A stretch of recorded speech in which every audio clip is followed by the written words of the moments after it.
اکثر زندگی میں ہم ایسی غلطیاں کرتے ہیں جو بظاہر تو معمولی ہوتی ہیں، لیکن ان کے اثرات بہت ہی زیادہ گہرے اور خطرناک ہو جاتے ہیں، خاص کر اولاد کے معاملے میں۔ اکثر مائیں لاپرواہی کا مظاہرہ کرتی ہیں، پھر جب اولاد ہاتھ سے نکل جاتی ہے تو پچھتاوا ہوتا ہے۔ کچھ ایسا ہی میری ساس نے بھی کیا۔ اپنے بیٹے کی تربیت کرتے ہوئے انہوں نے صرف لاڈ پیار کیا اور سختی نہ کی، جس کا نتیجہ یہ نکلا کہ وہ بگڑتا چلا گیا۔ پھر میری شادی کے بعد کچھ ایسے راز میرے سامنے کھلے کہ میرے رونگٹے کھڑے ہو گئے۔ میرا تعلق ایک مذہبی گھرانے سے تھا، ہم پر بہت سی پابندیاں تھیں، ابا ہر معاملے میں بہت سخت تھے۔ میں جوان ہوئی تو میرے رشتے آنے شروع ہو گئے۔ میں تینوں بہنوں میں بڑی تھی، خوبصورت بھی تھی، اسی لیے ایک سے بڑھ کر ایک رشتہ آیا۔ لیکن ابا کا کہنا تھا کہ وہ کسی نیک اور دیندار انسان سے ہی میرا رشتہ کریں گے۔ پھر ابا نے ایک دن بتایا کہ ان کے ایک مرحوم دوست کا بیٹا ہے، بہت ہی دیندار ہے، نیک اور شریف لوگ ہیں، ہمارے گھر رشتہ لانا چاہتے ہیں۔ 2 دن بعد ہی ایک بڑی عمر کی عورت ہمارے گھر چلی آئی۔ اس نے بتایا کہ وہ لڑکے کی ماں ہے۔ دیکھنے میں وہ بہت ہی نیک اور پردے دار تھی۔ اماں ابا دونوں کو ہی لوگ سمجھ میں آئے۔ دیکھتے ہی دیکھتے میرا رشتہ پکا ہو گیا۔ رخصتی کے وقت ابا نے مجھے سمجھایا کہ بیٹا روشنی، اپنے شوہر کی کوئی برائی لے کر نہ ہمارے گھر کی دہلیز پہ آنا، اور نہ ہی کسی سے اس کا کوئی عیب بیان کرنا۔ وہ جو بھی ہے، جیسا بھی ہے، تمہارا شوہر ہے، اور اب تمہارا کام ہے کہ تم اس کے ہر عیب کا پردہ رکھو اور اپنی خدمت سے اس کا دل جیت لو۔ میں نے ابا کی نصیحت کو پلو سے باندھا اور رخصت ہو کر اپنے سسرال پہنچ گئی۔ میں نے آج تک نہ کبھی کسی نامحرم مرد پر نظر ڈالی تھی، نہ ہی کسی کے لیے جذبات رکھے تھے۔ میں نے اپنا آپ اپنے شوہر کے لیے بچا کے رکھا تھا، اور آج وہ رات آ گئی تھی جب میرے بھی دل کے ارمان پورے ہونے والے تھے۔ کافی انتظار کے بعد میرا شوہر کمرے میں آیا۔ وہ بہت ہی جوان اور خوبصورت تھا، بالکل میرے جوڑ برابر تھا۔ مجھے لگا کہ ابا نے میرے حق میں بہت ہی بہترین فیصلہ کیا ہے، لیکن مجھے کیا معلوم تھا کہ آنے والے وقت میں کیا ہونے والا ہے۔ میرے شوہر شاکر نے ایک انگوٹھی میرے ہاتھ میں پہنائی، ایک اچاٹ نظر مجھ پہ ڈالی اور میرے پاس سے اٹھ کے چلا گیا۔ مجھے اس سے کچھ محبت بھرے جملوں کی توقع تھی، لیکن ایسا کچھ بھی نہیں ہوا۔ اس کا انداز بہت ہی عجیب تھا۔ میں اپنا دل محسوس کے رہ گئی۔ میرا شوہر لباس تبدیل کر کے آ کے بیڈ پہ بیٹھا تو بہت عجیب طرح سے اپنے پیروں پہ ہاتھ مارنے لگا، جیسے کسی بے چینی کا شکار ہو۔ کچھ دیر بعد وہ اٹھ کر یہاں سے وہاں ٹہلنے لگا، کبھی اپنی انگلیوں کو آپس میں چٹکھاتا، کبھی اپنے پیروں کو سہلانے لگتا۔ سمجھ نہیں آ رہا تھا کہ اسے ہوا کیا ہے۔ میں پوچھنا چاہتی تھی لیکن ڈر لگ رہا تھا۔ اس نے جب مجھے جوں کا توں بستر پہ بیٹھے دیکھا تو کہنے لگا، روشنی لباس تبدیل کرو اور سو جاؤ، تم کب تک یوں ہی بیٹھی رہو گی؟ شادی کی پہلی رات مجھے اپنے شوہر سے ہرگز بھی ایسی امید نہیں تھی۔ میرے دل میں اپنے شوہر کو لے کر طرح طرح کے خیالات آنے لگے، لیکن میں نے خاموشی سے لباس تبدیل کیا اور سونے کے لیے لیٹ گئی۔ حیرت کی بات یہ تھی کہ نہ ہی میرا شوہر بستر پر آ کر لیٹا تھا، نہ ہی اس نے مجھے ہاتھ لگایا تھا۔ وہ سکون سے صوفے پہ سو گیا۔ اگلے دن میں اپنے گھر گئی تو دل میں آیا کہ اماں کو شاکر کے رویے کے بارے میں بتاؤں، لیکن پھر ابا کی بات یاد آ گئی، اسی لیے میں خاموش ہو گئی۔ سارا دن گزار کر رات کو گھر لوٹی تو پہلی بار میرا سامنا میرے دیور سے ہوا۔ وہ 13 سال کا بہت ہی خوبصورت بچہ تھا۔ میں نے فوراً سے اپنے چہرے پہ دوپٹے سے نقاب ڈالا تو میری ساس غصہ ہو گئی، کہنے لگی، میرا بچہ صرف 13 سال کا ہے، اتنا معصوم ہے، اس سے پردہ کرنے کی کیا ضرورت ہے؟ تم کیا یہ ثابت کرنا چاہتی ہو کہ ہم بد کردار لوگ ہیں؟ اپنی ساس کی یہ بات سن کے میرے ہوش ہی ٹھکانے لگ گئے۔ میرا دیور بھی مجھے عجیب نظروں سے دیکھنے لگا۔ اس بچے کے سامنے میری ساس نے مجھے بہت کھری کھوٹی سنا دی، اور میں نے نہ چاہتے ہوئے بھی دیور کے آگے اپنا پلو ہٹا لیا۔ پلو ہٹتے ہی میرا دیور غور سے مجھے دیکھنے لگا اور میں اپنے آپ میں شرمندہ ہونے لگی۔ میرے پردے کا بھرم ٹوٹ گیا۔ میں سر جھکائے بہت دیر اپنی ساس اور دیور کے ساتھ ہی بیٹھی رہی۔ ساس نے تو کچھ نہ کہا، البتہ میرا دیور بہت ساری باتیں کر رہا تھا، وہ بہت ہی معصوم سا تھا۔ کچھ دیر ان کے ساتھ بیٹھ کر میں کمرے میں آئی تو شاکر کمرے میں ہی موجود تھے۔ مجھے دیکھ کے نہ ان کے چہرے پہ مسکراہٹ آئی، نہ ایسا لگا کہ وہ خوش ہوئے ہوں، بلکہ ان کے چہرے پہ تو پریشانی نظر آ رہی تھی۔ میں نے کچھ جھجکتے ہوئے پوچھا کہ شاکر آپ کو کوئی پریشانی ہے کیا؟ انہوں نے ایک عجیب سی نظر مجھ پہ ڈالی، کہنے لگے ہاں میں پریشان ہوں، لیکن تمہیں بتانے والی بات نہیں ہے۔ ان کے نرم انداز پہ مجھے کچھ ہمت ہوئی تو میں ان کے قریب ہی بیٹھ گئی۔ محبت سے میں نے کہا کہ جو بھی بات ہے آپ مجھے بتا دیں، میں آپ کی بیوی ہوں۔ میری بات پر شاکر نے عجیب نظروں سے مجھے دیکھا، کہنے لگے نہیں، اس بات پہ تم میرا ساتھ نہیں دو گی بلکہ مجھے چھوڑ کے چلی جاؤ گی، اس لیے بہتر ہے کہ مجھ سے کوئی سوال نہ کرو۔ وہ اٹھ کے صوفے پہ جا کے لیٹ گئے، جس کا صاف مطلب یہ تھا کہ وہ مزید کوئی بات نہیں کرنا چاہتے اور نہ ہی آج بھی میرے ساتھ کوئی تعلق قائم کرنا چاہتے ہیں۔ میں خاموشی سے پھر اپنی جگہ پہ لیٹ گئی، لیکن اس بار میرے دل میں ہلچل ہونے لگی۔ ایسی بھی کیا بات تھی جو وہ مجھے نہیں بتا سکتے تھے اور نہ ہی مجھ سے اپنا رشتہ استوار کر سکتے تھے۔ اگلی صبح میری آنکھ شور شرابے سے کھلی۔ اس شور شرابے نے میرے ہوش اڑا دیا، ایسے لگ رہا تھا جیسے گھر میں طوفان آ گیا ہو۔ میں تیزی سے اٹھ کے دوپٹہ لپیٹتی کمرے سے نکلی تو میری جان ہی نکل گئی۔ میرے شوہر بہت بری طرح سے میرے دیور کو پیٹ رہے تھے۔ ان کی ماں اپنے چھوٹے بیٹے حارث کو بچانے کی کوشش کر رہی تھی۔ میں نے آج سے پہلے کبھی کوئی لڑائی جھگڑا نہیں دیکھا تھا، اس لیے میرے ہاتھ پاؤں کانپنے لگے۔ بڑی مشکل سے میری ساس نے 13 سالہ حارث کو شاکر سے بچایا۔ شاکر اسے برا بھلا کہتے گھر سے نکل گئے۔ حارث بری طرح سے رو رہا تھا۔ میں قریب گئی، پوچھنے کی کوشش کی کہ کیا معاملہ ہے، تو میری ساس نے الٹا مجھے ہی جھٹک دیا، کہنے لگی ارے فساد کی جڑ، تو جا اپنے کمرے میں، ساری برائی تیری وجہ سے ہی تو پھیلی ہے۔ ساس کی بات پر میں ہکا بکا رہ گئی۔ میں نے کیا کیا تھا؟ میری آنکھ تو کھلی ہی اس جھگڑے کی آواز پہ تھی۔ رات تک تو سب کچھ ٹھیک تھا، پھر وہ مجھ پہ کس بات کا الزام لگا رہی تھی؟ حارث کے ہونٹ سے خون نکل رہا تھا۔ میں نے جلدی سے پٹی لا کے اپنی ساس کو دی کہ شاید شاکر کی وجہ سے وہ مجھے برا کہہ گئی ہوں، لیکن انہوں نے تو باقاعدہ میرا ہاتھ جھٹک دیا۔ حارث روتے ہوئے اپنی ماں کے سینے سے لگا ہوا تھا اور میں اپنے کمرے میں لوٹ آئی۔ سمجھ نہیں آ رہا تھا کہ ہوا کیا ہے۔ پہلے ہی میں شاکر کے رویے سے بد دل تھی اور اب میری ساس کا لہجہ۔ دونوں بھائیوں کے درمیان کیا ہوا تھا مجھے تو یہ علم نہیں تھا اور قصوروار مجھے ٹھہرایا جا رہا تھا۔ مجھے شاکر کی واپسی کا انتظار تھا، وہ واپس آتے تو خود ہی مجھے کچھ بتاتے۔ سارا دن میں کمرے میں بند یہی سوچتی رہی کہ کوئی بھی بڑا بھائی بے وجہ تو چھوٹے بھائی کو اتنا برا نہیں پیٹ سکتا۔ یقیناً حارث کی کوئی غلطی ہوگی، لیکن پھر ساس مجھے کیوں الزام دے رہی ہیں؟ یہ بات سمجھ سے باہر تھی۔ رات گئے، شاکر واپس لوٹے تو انہوں نے مجھ سے کوئی بات ہی نہیں کی۔ میں نے خود ہی ان سے پوچھا کہ وہ صبح ہی صبح کیا ہوا تھا؟ کوئی چھوٹے بھائی کو ایسے پیٹتا ہے کیا؟ حارث کی جو بھی غلطی ہو آپ اسے محبت سے سمجھا سکتے تھے۔ شاکر نے میری طرف دیکھا، کہنے لگے اگر تمہیں پتہ چل جائے نا کہ اس کی غلطی کیا ہے تو کبھی ایسی بات نہ کرو۔ آئندہ میرے سامنے اس کی حمایت نہ کرنا، ورنہ مجھ سے برا کوئی نہیں ہوگا۔ اماں نے بھی اس کی بے جا حمایت کر کر کے اسے یہاں تک پہنچا دیا ہے۔ اگر آئندہ اس کی حمایت کی تو تمہیں تمہارے گھر بھجوا دوں گا۔ شاکر کی بات پہ میرا دل ہی ٹوٹ گیا۔ وہ کتنی آسانی سے مجھے واپس میرے گھر بھیجنے کی بات کر رہے تھے، جبکہ میں نے کوئی غلط بات تو نہیں کی تھی۔ اب میں بھی اس گھر کا فرد تھی، یہاں کے معاملات جاننے کا مجھے پورا حق تھا۔ شاکر سونے کے لیے صوفے پہ لیٹے تو کہنے لگے کہ حارث کے پاس مت جانا اور نہ ہی اس سے کوئی بات کرنا۔ وہ خود تو سو گئے لیکن میری آنکھوں سے نیند اڑ گئی۔ ایک معصوم سے بچے سے ایسا بھی کیا بیر ہو گیا تھا جو وہ اس کی دشمنی بن گئے تھے؟ میرا کوئی بھائی نہیں تھا۔ حارث کو دیکھ کے مجھے وہ اپنے چھوٹے بھائیوں جیسا لگا تھا، مگر شاکر تو بڑے ہی بے رحم نکلے۔ نہ ہی مجھ پہ ترس کھانے کو تیار تھے، نہ ہی اپنے بھائی پہ۔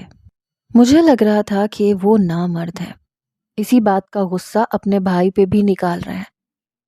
یہ احساس بھی میرے لیے بہت تکلیف دہ تھا کہ میرا شوہر نامرد ہے، وہ مجھے زندگی کی کوئی خوشی نہیں دے سکتا۔ میں ساری رات تکیے پہ لیٹ کے آنسو بہاتی رہی۔ کچھ بھی سمجھ میں نہیں آ رہا تھا کہ کس سے کہوں، کیا کہوں۔ ابا تو میری کوئی بات نہ سنتے اور اماں کو بتانے کا بھی کوئی فائدہ نہیں تھا۔ چھوٹی بہنیں کنواری تھیں، ان سے اس طرح کی کوئی بات کر ہی نہیں سکتی تھی۔ لگتا تھا آنسو بہانا ہی اب میرا مقدر ہے۔ اگلے دن میں باورچی خانے میں تھی، حارث میرے پاس چلا آیا، آہستہ سے ناشتہ مانگنے لگا۔ میں نے اس کی شکل دیکھی تو مجھے بڑا ہی افسوس ہوا۔ میں نے اسے ناشتہ بنا کے دیا، میں خود بھی اس کے پاس ہی بیٹھ گئی۔ میں بھول گئی تھی کہ میرے شوہر نے مجھے اس سے بات کرنے کے لیے منع کیا ہے۔ میں جاننا چاہتی تھی کہ اس کے بھائی نے اسے کیوں مارا پیٹا۔ میں نے نرمی سے کہا، حارث مجھے بتاؤ، تم نے ایسی کون سی غلطی کی تھی جو بھائی نے تمہیں اتنا مارا؟ اس نے میرے سوال کا کوئی جواب نہ دیا اور نظر چرا گیا۔ کہنے لگا، بھابھی مجھے معاف کر دے، مجھ سے غلطی ہو گئی تھی، آئندہ ایسا کچھ نہیں کروں گا۔ مجھے اس کی بات سمجھ میں نہیں آئی۔ میں نے کہا، حارث ٹھیک سے بتاؤ، کیا کیا ہے جو معافی مانگ رہے ہو؟ کہنے لگا، نہیں میں نہیں بتا سکتا، بس آپ مجھے معاف کر دیں۔ وہ بہت ڈرا سہما سا لگ رہا تھا۔ میں نے اس کے سر پہ ہاتھ رکھا۔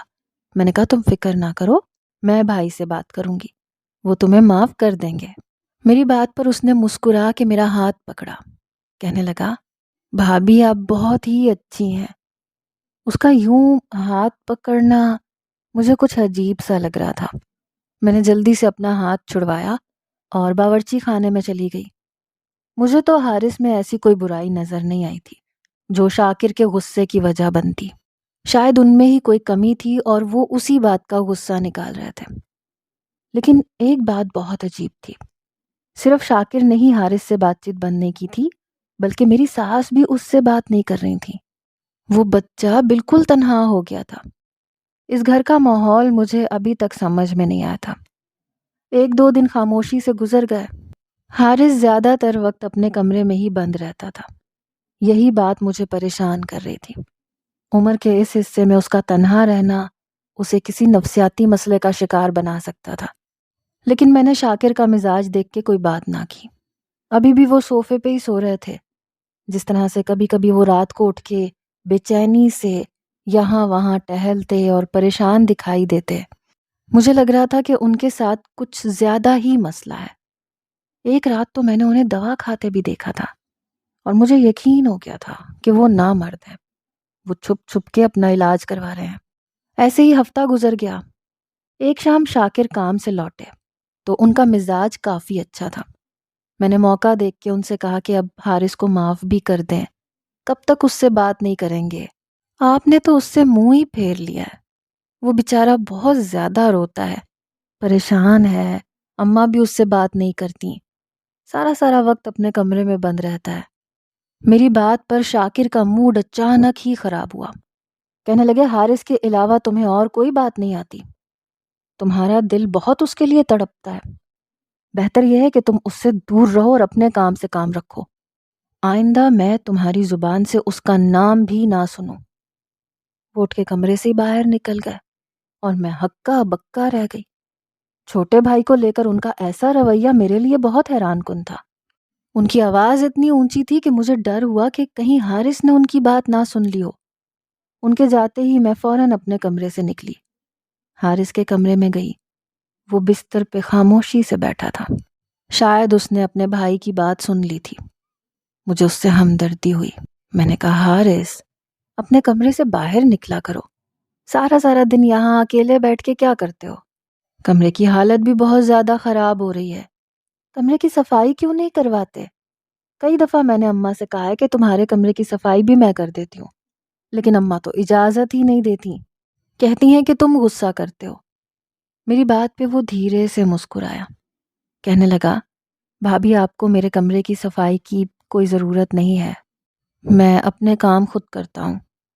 میں نے دیواروں پہ لٹکے بڑے بڑے جالے دیکھے اور کہا کہ ہاں دکھ رہا ہے تم کیسی صفائی کرتے ہو، چلو باہر نکلو، میں تمہارا کمرہ صاف کر دیتی ہوں۔ اس نے فوراً انکار کیا، کہنے لگا، نہیں کوئی ضرورت نہیں ہے، میں خود کر لوں گا، آپ جائیں، ویسے بھی بھائی غصے میں گھر سے باہر نکلے ہیں، تھوڑی دیر میں لوٹ آئیں گے، پھر آپ کو یہاں دیکھ کے پھر چیخیں گے۔ اس کی بات ٹھیک ہی تھی۔ میں نے کہا کہ چلو میں کل تمہارے کمرے کی صفائی کر دوں گی۔ اگلے دن اس نے خود ہی اپنے کمرے کی صفائی کر لی تھی اور کافی اچھی طرح سب کچھ صاف کر دیا تھا۔ شاکر کا مزاج بھی ٹھیک ہو گیا تھا۔ ایسے ہی ہماری شادی کو مہینہ ہو گیا۔ اس مہینے میں اگر کچھ نہ بدلا تو وہ شاکر کا حارث کے لیے رویہ تھا۔ وہ ابھی بھی اس سے ناراض تھے۔ پتہ نہیں ایسی کون سی بات تھی جو ان کا غصہ اتر ہی نہیں رہا تھا۔ میں اب اس معاملے میں تنگ آ کر خاموش ہو چکی تھی۔ مہینے بعد ایک رات میں نے شاکر سے کہا کہ آپ کب تک اس طرح مجھ سے دور سوئیں گے؟ آپ کیوں مجھے میری بیوی ہونے کا حق نہیں دے رہے؟ میں پریشان ہو چکی ہوں۔ جو بھی بات ہے مجھے کھل کے بتا دیں۔ میری بات پہ شاکر کو غصہ آ گیا۔ کہنے لگے کیسی بات کرتی ہو؟ تمہیں کیا لگتا ہے میں کیوں تمہارے قریب نہیں آ رہا؟ کیا سمجھتی ہو تم مجھے؟ وہ غصے میں اٹھے، جوتے پہنے اور یہ کہہ کے نکل گئے کہ اب میں صبح ہی لوٹوں گا، رات اپنے کسی دوست کے پاس گزار لوں گا، تمہارے کسی سوال کا جواب میرے پاس نہیں ہے۔ میں جان گئی تھی وہ نامرد ہیں اور یہی بات چھپانے کی کوشش کر رہے ہیں۔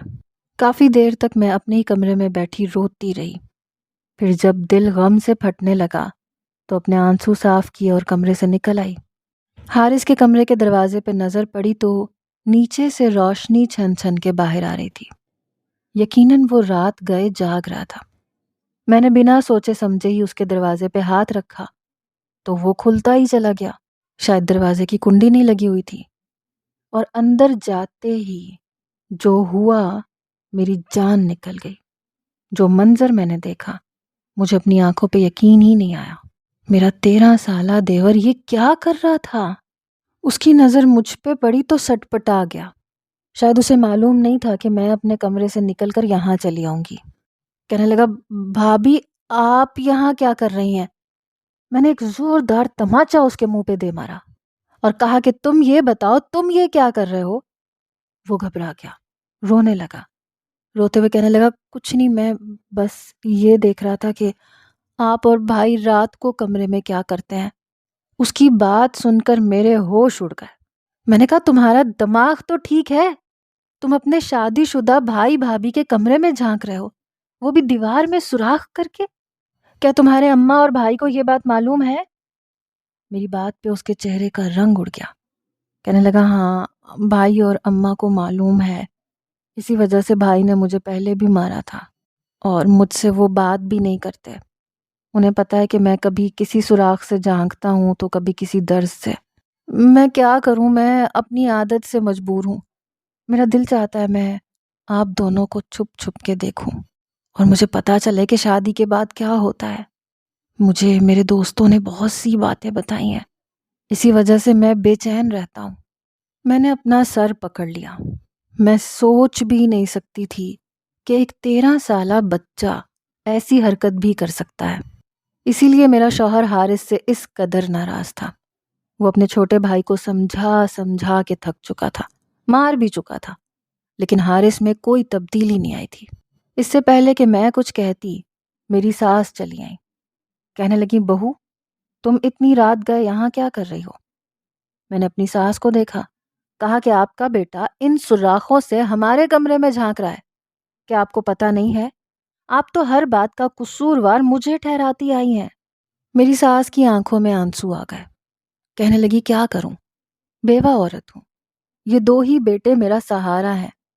بڑا بیٹا تو بہت ہی نیک اور دیندار بن گیا، لیکن اس چھوٹے کو نہ جانے اسکول میں کیسی صحبتیں ملی، یہ بہت ہی باغی ہو گیا ہے، ہر گندی حرکت میں پڑ چکا ہے۔ میں نے اسے بہت سنبھالنے کی کوشش کی ہے لیکن یہ سدھرتا ہی نہیں، اسی لیے میں تمہیں اس سے دور رکھنا چاہتی تھی۔ جب بھی تمہیں برا بھلا کہتی تھی کہ شاید تم اس سے دور ہو جاؤ، لیکن تمہیں تو اس سے بہت ہی ہمدردی ہو گئی۔ اب جب تم جان ہی چکی ہو تو سن لو، جب تم رخصت ہو کر یہاں آئی تھی تو اتفاق سے شاکر تمہارے پاس آنے سے پہلے اس کے کمرے میں چلا آیا۔ اسی وقت حارث اسی طرح سے ایک سوراخ سے تمہارے کمرے میں جھانک رہا تھا اور شاکر کو اسی وقت اس کی حرکت کا پتہ چل گیا تھا۔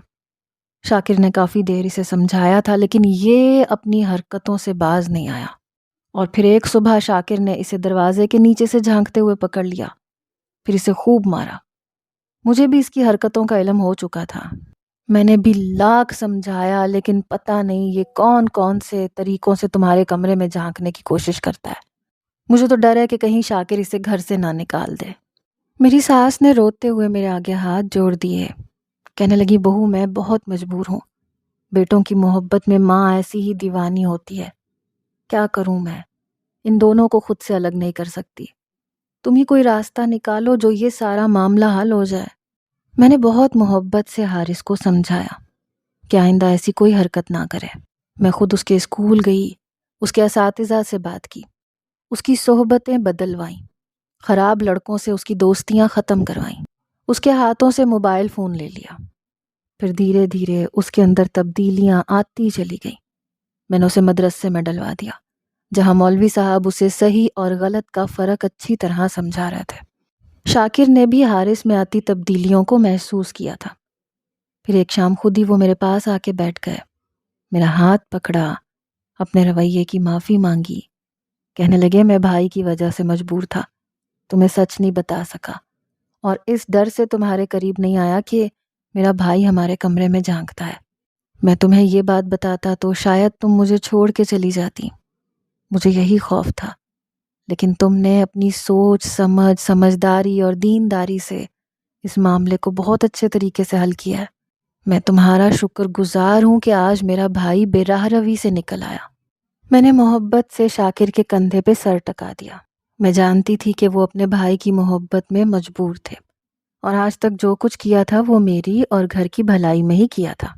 نہ جانے کیوں ہم اپنے کم عمر بچوں کے ہاتھوں میں بے دھڑک موبائل فون جیسی چیز پکڑا دیتے ہیں، جو جہاں فائدے مند ہے وہیں حد سے زیادہ نقصان دہ بھی ہے۔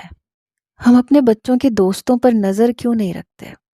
غلط صحبتوں میں پڑ جانے کے بعد جب وہ غلط کام کرتے ہیں تو اس وقت ہمیں احساس ہوتا ہے، اور تب تک بہت دیر ہو چکی ہوتی ہے۔